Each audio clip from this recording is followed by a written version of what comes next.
Hello guys, good evening. Morning na pala. Ha?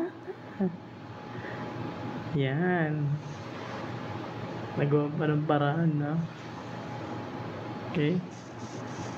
So, yan, good evening. Good morning sa ating live. Hindi ko alam kung may boses. Kano may boses. Ayun, I hope nakikita niyo yung ating, no? Ay.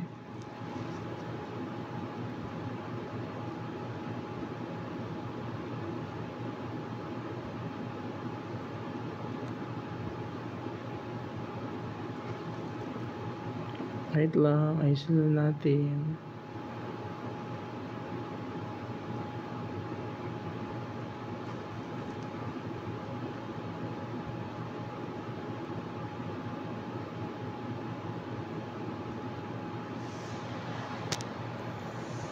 Hello, good evening, good morning. Hindi ko alam kung paano to. Kung paano ba tayo mag-set up ng ganito, no? Gumagalaw pa. Sa mapag-live tayo, yun ang importante. Ma'am Joshua, letter D. Nakita ba yung questions? Question natin, in a class of 40 students, the 25 are girls. What is the proportion of the boys in the class? Letter D. Nakita ko letter D, no? Hirap mag-live ng ganito pala. No? Laptop gamit. Nahirapan ako Pero, kaya yan. Letter... Ano sabi? Hindi makita. Ayun. C. Letter A sagot. AJB. Okay.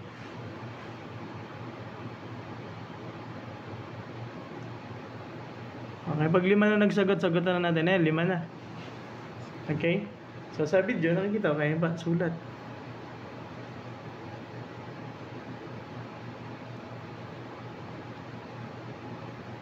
Nakikita naman, no? Good evening, welcome sa ating live, no? Okay. Teka, hindi ko alam, baka naririnig niyo ba ako? Pa-type yes nga kung naririnig. No? Andito kasi ako sa Nueva Vizcaya, wala ako sa bahay, no? Okay, let's answer this one. No? 40 students, na 40 yung total. Okay?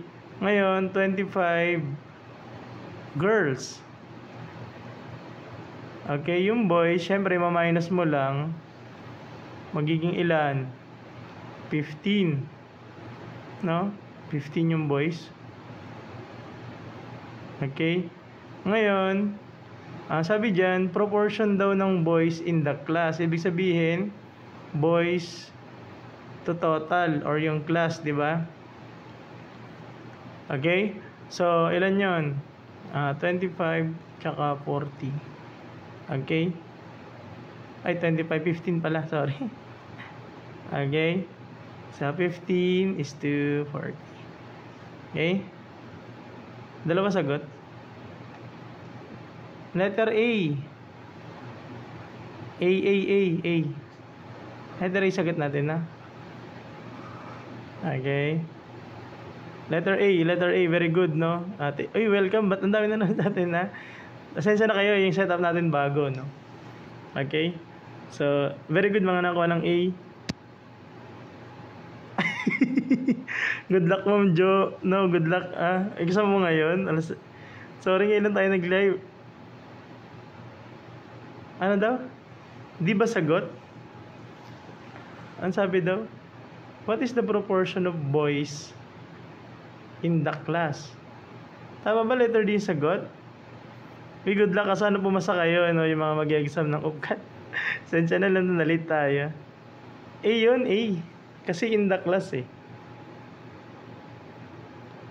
magka-cram tayo, no? Manood kayo habang nasa biyahe. If the proportion of the defective items in a batch is 0.05, how many defective items are expected to? Uy, masabi ko sa inyo, matulog kayo, di ba? Yung mga mag-UPCAT. No? Good luck sa inyo, ha? proportion variation in class. You can manage yan. So, ano sagot natin dyan? Nababasa pa ba? Kakaiba yung setup natin ngayon, no? Ayokong Teka, may kita ba kayo sa likod? Teka lang. Kung makita nyo lang yung setup natin, napakahirap. No? Let's answer this one, number 2. Sabi niya, proportion of defective items in a batch is 0.05. How many defective items are in 200? Multiply mo lang, no? Tama ba? So, 200 times 0.05. Multiply mo. 0, 0. Tapos 10. And then 2 decimal places. Ito, dalawa. 2 decimal, kaya magiging 10. Okay? So, very good yung mga nakakuha. Letter. Letter na sagot natin doon. Letter ito. Okay? Good luck sa mga mag-exam. Mag-ready na. Mag-ready na, ha? Mag-ready. What does ito? Baka merong lumabas na mga, mga tawag dito, definition. Naglagay ako. Kaso nga lang, about lang to sa variation tsaka sa proportion. What does a proportion represent in probability? Oh, yung mga to. Sige, very good. Yung mga 12 pa, pwede pa yan. Magpagising na lang sa parents or sa kamag-anak para hindi. Thank you sa mga nag-follow sa atin. Welcome, no? Si Sir Toko to, no? Nandito ako ngayon sa Nueva Vizcaya. Kaya wala tayo iba yung setup natin. Okay? What does the probability represent in probability? Physics ba ito? Hindi po. Proportion and variation to sa math. Frequency of an event divided by all. Ano panulat ko ulit? Ito. Number of successful trials multiplied by the probability of impossible events. Letter D, sample size, blah blah blah. Ano sagot natin? Letter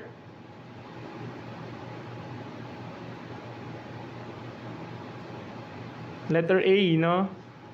Event, yung event, halimbawa, tag dito tao ibon, or sa English is yung head tsaka tails, di ba? Head, tails. So, ilan yung choices mo dyan? Isa, dalawa. Ito yung possible events. Ito naman yung frequency ng events. Kunyari, isa lang. Okay, yan. Cause or times or. Okay, so, yun siya. Ha? Letter A. Okay? Mulit.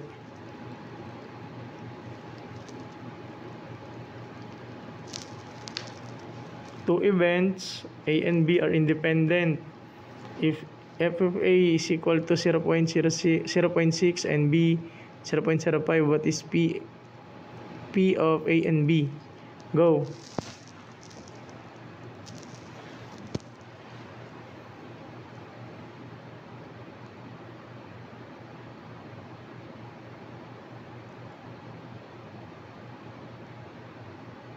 Is it A or B?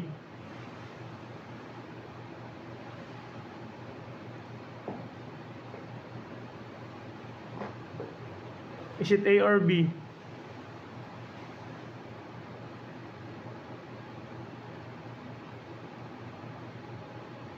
Double check nyo to, kasi pati ako dito nalilito eh.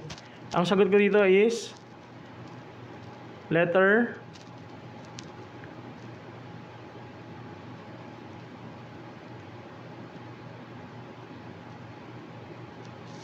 Ang sagot ko dito is letter A. Now, i-double check nyo na lang kung letter B talaga, pero A ang sagot dyan. Okay? Bakit? Kasi i-multiply mo yan. Okay? Okay?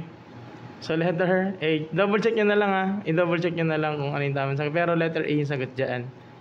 Okay? By definition, i-check nyo ano ibig sabihin ng independent. Okay? Letter A ang sagot dyan.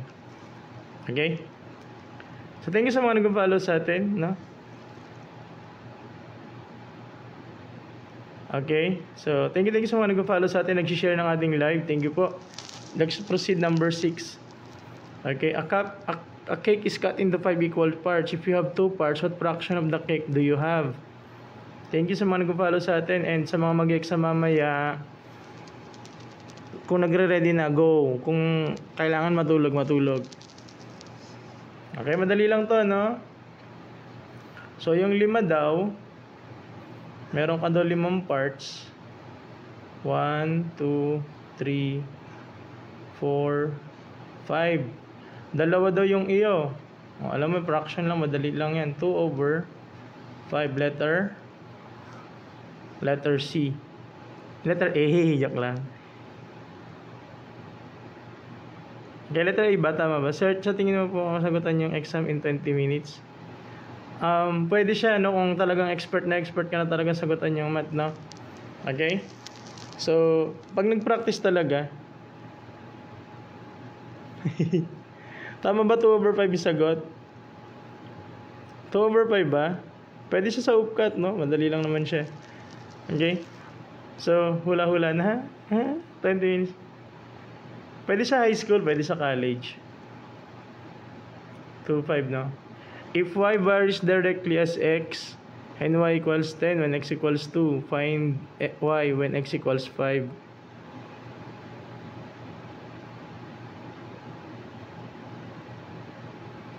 Thank you sa mga nagpa-follow sa atin, no? Hindi ko gaano makita yung mga nagpa-follow tsaka mga nagsasagot. Pero okay. Huwag ka magmura dito, Mr. Riz. Baka ma-block ka. Okay. Let's answer this one. No? Pag variation, malalaman mo variation kapag ka mayroon nakalagay na varies. No, yung varies. Ibig sabihin yan, variation. Okay. Nakikita ko. Okay.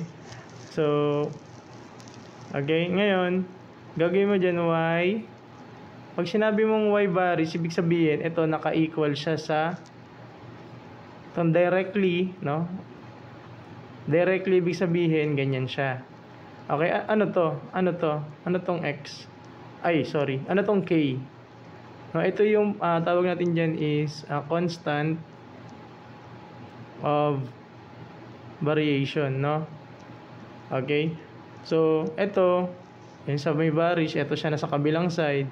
Yung directly, ibig sabihin, ito tsaka to, i-multiply mo. Ibig sabihin nun, ano siya, ano tawag dito? Ano tawag doon? Directly, pagka umangat yung value ng y, aangat din yung value mo ng x mo, no? Aangat din. So, si y tsaka si x is directly proportional, no? So, ang gagawin mo, hanapin mo yung value ng k. So, sa unang sentence, makukuha mo yung value ng k gamit itong dalawa na to. Okay? So, lagay mo yung value ng y, 10. Tapos yung k mo, ano value ng x mo? 2. I-divide mo sa 2, i-divide mo sa 2. Okay, so 5 equals k. Yan yung unang step, no? So, hanapin mo yung value ng k. Nakahanap na natin. Anong tawag natin sa k? Constant of variation, no? Constant of variation. Okay? Ayun yung value ng k. Ngayon, may susunod kasi yan. Ito na. Naisulat mo ulit yung y equals kx mo. Yung ginawa natin na unang equation. No? Ngayon, ilalagay mo yung value nitong k mo. Ano yon? 5. Saan natin nakuha dito? Yung sa una. Tapos, anong value hinahanap mo? Yung y. Find daw yung y. Anong value ng x mo? 5 din. Ito. Okay, so yung magiging value ng y mo is 25. Very good, no? Letter B. Nakadami ko nakita ang letter B, no? Palakpakan. Very good. Thank you sa mga nag-ano sa atin, nag-heart, no? Pasensya na kayo sa setup natin ngayon. Iba siya kasi wala si sir nyo sa bahay, no? Dito ako sa Vizcaya. May turo ako mamaya eh. If x varies inversely as x and y equals 3 when x equals 4, find y when x equals 6. Pwede siya sa high school, pero hindi ko lang alam ngayon kung meron na sa elementary. Thank you sa mga nagpa-follow, nagla-like na welcome. 300 yung nanonood sa atin. Pag nakita niyo yung setup natin, grabe, ang tindi. No? Okay. So, ayan. Okay. So, ayan.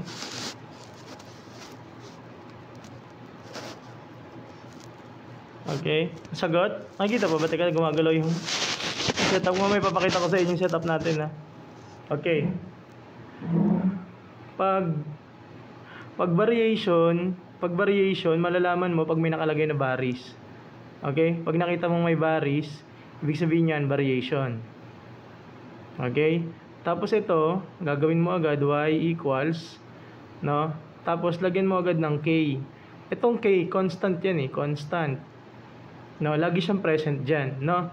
And then inversely, pag sinabi mo namang inversely, kung kanina to directly, ito naman inversely. Nasa ilalim naman siya. Okay, nasa ilalim naman siya. Opposite, very good. Ngayon, ito yung unang step natin sa variation. Ano yung unang step natin? Gawa ka equation. Gawa ka equation. Yung second step, hahanapin natin yung value ng k. Paano natin mahanapin yung value ng k? May given ka nito, may given ka nito. No? So, ano daw value ng y mo? 3. Yung k mo, mahahanap mo na. Anong value ng x mo? 4. So, ito, i-cross multiply mo lang doon. Ang magiging value niyan is 12. No? Yung value ng k mo is 12. Okay, ayun yung second step. Okay, laging ganun, no? First step, gagawa ka equation. Second step, kukunin mo yung value ng k. Anong ulit yung value ng k mo? 12. No? 12. Okay, ngayon, sa pangatlo, meron na ulit siyang hinahanap na iba naman. No? So, gagawin mo, sulat mo ulit yung unang equation na ginawa natin. Ito yun. No? Y equals k over x. O, anong value ng ano mo? Value ng k mo? 12. Anong value ng x mo? Wala, di ba? X nga eh. Pero dito meron. 12 over 6 equals 2. Okay? So, sagot doon, letter. Nakita ko lahat, marami sumagot ng letter A. Mama Pel, kadadating ko lang kasi halos dito sa Nueva Vizcaya. At kanina magla-live tayo. So, ayun. Alas 3 na. No? Hello, good luck Sir Ron. Pasensya na kayo, masyado tayong late ngayon ha. Kasi bumiyahe ako almost 10 hours na papunta dito sa Nueva Vizcaya. Mamaya papakita ko sa inyo yung setup ko, grabe. Mahirap pala pag ganito yung setup, no? Pero alas nakikita ko ang dami nanonood at saka mabilis yung pacing natin kasi walang chichiburet yan sa nyo ngayon. Ay guys, upcut na first batch. Good luck mga mag-upcut wala na. Pero diretso na to, halos walang tulog. Natulog na lang ako sa bus. No? Thank you sa mga nagpa-follow sa atin. Ang sagot, letter B. Okay, tingnan natin. Sagutan na natin. Which expression represent inverse variation between y and x? So, sabi na natin, nahanap na natin to kanina. Sabi niya daw, inverse daw yung x. So, ano sagot dyan? Ginawa na natin. Ito yun. Very good mga nagsagot ng letter B. Oy, basbas sa mga mag-uupkat dyan ha. Magbasbasan din kayo mga mag-uupkat, no? And kung if ever, magkita-kita kayo doon, no? Sabi ko sa inyo, pag wala kayong kakilala sa UP na nandoon after ng yun nga, basbas oh. Magsipasa kayo, no? Good luck, upkat, na? Kaya. Very good, very good. Ayan, Sir Aldrin, basbasan mo nga sila, mga upkat passers. No, basbasan nyo ang inyong mga magiging bagong schoolmates, no? Kahit anong branch man yan, no? Nandyan pa rin yan. UP at UP pa rin yan, ano? Okay? So, the constant of proportionality in direct variation is? Thank you, Ma'am Bia, sa pag-follow sa atin. Very good. No? 200 pa nanonood sa atin. Welcome sa ating live. Papakita ko sa inyo yung setup natin. Grabe, kakaiba. First time ito mangyari. Okay? Ano sagot natin? Letter A, B, A, B. Nakikita ko, magkaiba. Baba ang mga sagot. B, A, B, A, B, A. sisik to, mo, letter B. Okay, sagot natin dyan is, ano daw yung parang example ng direct variation dyan, no? Okay, tingnan natin to. Una, A is the slope in linear equation. Paano ba yan siya? Di ba ganito yun, slope? Nakita ba? Ito yun, no? Yung slope. No? The constant of proportionality in direct variation. Di ba yung ginagawa natin kanina sa direct variation is yung y equals kx. X to x, kx. So para siyang pareho, di ba? Tingnan nyo. Ito si ano pangalan natin dito? Ang tawag natin diyan is slope intercept form. Di ba? So, ito ayun yung slope niya. Ito yung direct proportion mo. So, ang sagot diyan letter A. No? Letter A. Yung sagot diyan, ha? Bakit? Sabi nga dyan, ano daw yung constant of proportionality? Alin daw yung example nun? Di ba nga sabi nga natin, yung constant ng proportionality is ito. O, tinan mo yung itsura ng slope mo. Y equals M plus B. Di ba? So, tinan mo. MX, KX. Di ba? So, y equals kx o y equals mx. Di ba ito yung constant of proportion? Ano ba tong m mo? Di ba yung ibig sabihin ng m natin is slope? No? Ano nga yan siya? Steepness. No? Sana tama yung spelling ko nun. Nakaraan, mali ako dyan eh. Steepness of the line. Baka lumabas mamaya sa upkat ninyo. No? Definition. Okay? Steepness. Okay? Ano ba tong product ng variables? Pag sinabi mong product ng variables, kx ay ano ka dyan? xy, di ba? Pag ganyan. Kasi product mo. Ano naman yung quotient ng variable? X over y. Di ba? So, ito siya yung slope linear. Okay? Ito, if y varies directly as the square of x and y equals 8 when x equals 3. Find y. Y lang yan, y. Find y when x equals 6. Go. Binibilisan lang natin yung pacing ha. Pasensya na kung medyo mabilis kasi malapit na pumasok mga mag-uupkat ng alas 6. Pasensya na, no? Sorry. Okay. Sige, isa pang sagot. Pag may isa pang sumagot, sa anuhin ko na. B, nakikita ko B. 72, okay. So, sabi niyan, ano unang gagawin? Gawa ka equation. Gawa equation. No?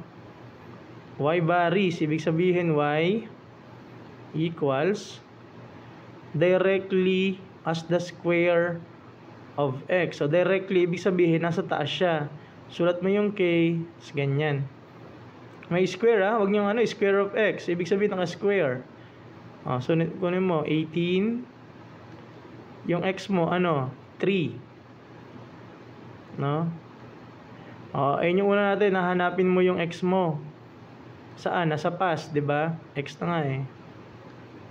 So, ito magiging 9. I-divide ko pareho ng 9. Divide ko pareho ng 9. Ito magiging 2. Ito magiging K na lang. So, ang value ng K ko is 2. Okay? Ngayon, ano tawag yan? Dito na tayo sa pangalawa. Ano daw value ng Y mo? Diba? Y is equal to KX square. Ano value ng K mo? 2. Anong value ng X mo? Ganyan. Square. So, 2 times 36. Okay, Y mo daw is 72. Okay, yun na yun. Letter B. Ngong araga ko, matulog na. Yung mga matulog, okay? Yung mga mag-exam mamaya, matulog na ha. Letter B, mga nakuha ng B, very good, no? Okay? Very good. Which is not true about proportion. Uy, na-miss daw ni Sir Obi or Ma'am Obi. Intuition lang. Uy, wag nyo mo naman hulaan lahat, no? Right, minus, wrong ang upcut kung mag-exam kayo. Try nyo i-solve ng una. Pag medyo umuubos na ng oras, laktawan nyo na. No? Huwag kayong mag-stay ng matagal pagka medyo mahirap talaga siya. B. Sige, pag 5 nagsagot na iba-ibang tao, C. 3 na. 4. Okay lang yan, sir. Okay? So, sabi niya, which is not true, no? Pakibilugan mo. Pag may tanong mamaya or sa exam nyo, na not, bilugan nyo. Ganyanan nyo, ha? Para hindi nyo ma-overlook. No? Pwede yata to sa kung iba-ibang mato, no? Halo-halo naman siya. Okay. Can be represented as fraction. Sabi niya, pwede na ba natin i-represent ng fraction? Yes. Diba sabi natin yung A is to B is equal to, kunyari to B, C is to D. Pwede natin yung gawing A over B equal C over D, di ba? So, ibig sabihin ito, check yan, mali siya kasi hinahanap natin yung not, no? Huwag niyong kakalimutan bilugan, no? Mali yan siya. Ito, wala yan. Next, always greater than 1. And, ito ang sagot, no? Kasi siya yung mali, siya yung not, no? Siya yung not. Okay, not yan. Ito, express as a part of a whole. Di ba yung part of a whole fraction yan? Ibig sabihin yung A tsaka C, pareho ng mali. No? So, has a numerator and denominator. Ito nga yan siya, meron. So, check yan. Ito lang yung not, yung letter B. Okay, yung B, yung nakatama ng sagot. Very good. Okay? Mga nakuha ng letter B, yung mga okay lang yan, no? Marami pa naman to. In a mixture, 20 liters of water are added to 80 liters of juice. The ratio of water to juice is? Sige, pag may 5 nagsagot, sasagutan na natin. Okay? Sir Art, halo-halo siya, no? Pwede siya sa UPCAT, CSE, mga entrance test. Pwede siya, no? Mga, naman ito, variation, proportion yung topic natin for today. Okay? 5 na nagsagot, nakita ko. A mixture, 20 liters of water are added to 80 liters of juice. Meron kang ganito, kunyari. Ilan to? 80 liters. Ngayon, inadan mo siya ng tubig. 20 liters. The ratio of water to juice. Ibig sabihin, tandaan mo, water tsaka juice lang, no? So, yung water mo is 20, yung juice mo is 80. Okay? Ino-note mo yon. Bakit? Kasi minsan, pag sinabi niyang total, ibig sabihin, ito total mo siya. This time, ang kailangan mo lang is water to juice. Ano ba water mo? 20. Ano ba yung juice mo? 80. No? Ano yung hinahanap natin? So, pag nakita mo dito, 20 tsaka 80, wala pa naman siya, di ba? Wala siya dito sa choices. Ilo-lowest term mo kasi. Kasi pwede yan maging ganyan, di ba? Okay? 20 over 80 nadidivide sa 20, nadidivide sa 20. Kaya magiging 1 over 4. No? So, yung 1 over 4, pwede mo rin yan i-convert ng 1:4. Pareho lang yan sila. Kasi si ratio or si proportion, para din yung fraction. Okay? So, ang sagot doon is ito. Okay, letter A. Huwag mo pa pagbaliktad rin, mali to. Okay? Pag binaliktad mo, mali yan siya, ha? Hindi ka pwede magbaliktad. Thank you sa mga nagpa-follow sa atin. Welcome sa live natin, no? Tinatry natin mag-live every night, no? Kahit nanda saan lugar tayo, tinatry natin. No? Okay, tanong ko lang. Sige, kunyari yung letter E. Kunyari lang, no? May letter E. Ang sagot doon is 20:80. Sino pipiliin mo? Pakisulat, A o E? Anong pipiliin mo? Good luck, Ma'am Jonah, sa mga mag-exam, ha? Sana pumasa kayo, ha? Is it A or E? Pakilagyan. Yung lowest term, very good, no? Very good to, mga nagsagot nito. Very good. Okay, pipiliin mo yung the best answer. Ay, hindi ko pa alam. Hindi ko alam. Hindi ko na pinapansin yung mga lik-lik na yan, ano? Yung mga yan sila. Kasi dagdag yan sa pahirap sa mga sa mga student pag may mga leak-leak. Ayan. Akala niyan makakatulong yan sa kanila. Hindi. Pag nag-leak yan, uulit kayo. Dagdag na naman sa kaba. No? Kaya tayo, magre-review lang tayo, no? Huwag yung asahan yung mga leak-leak na yan. Okay? Yung leak, delikado yan. Uulit lang kayo. Minsan babagsak pa kayo dyan, no? Nang wala kayong lang. Sir Art, good luck, no? Ayun, baka meron kayong maghanap-hanap na kayo ng mga kasabay nyo dyan, no? Papunta ng UP o kusang UP man yan. No? Ano sagot natin? Okay. Number 14. Okay. Good luck Sir Art. Sa mga mag-exam sa UPCAT o kung ano man examin nyo mamaya. Good luck, no? Sa mga estudyante ko mamaya sa CBRC Nueva Vizcaya, andito yung Sergio, di ba halos natutulog? Okay. Anong sagot? Wala akong nakita nagsasagot ha. Bakit? Anong meron? Ito nagsasagot. Mahirap ba? Yes, Sir Pao. Nakadating ako dito mga 1:30 na. Tingnan mo yung setup natin, kakaiba, di ba? Letter C. Let's answer this one. Tingnan mo, gamit natin laptop. Kakaiba. No? Why virus jointly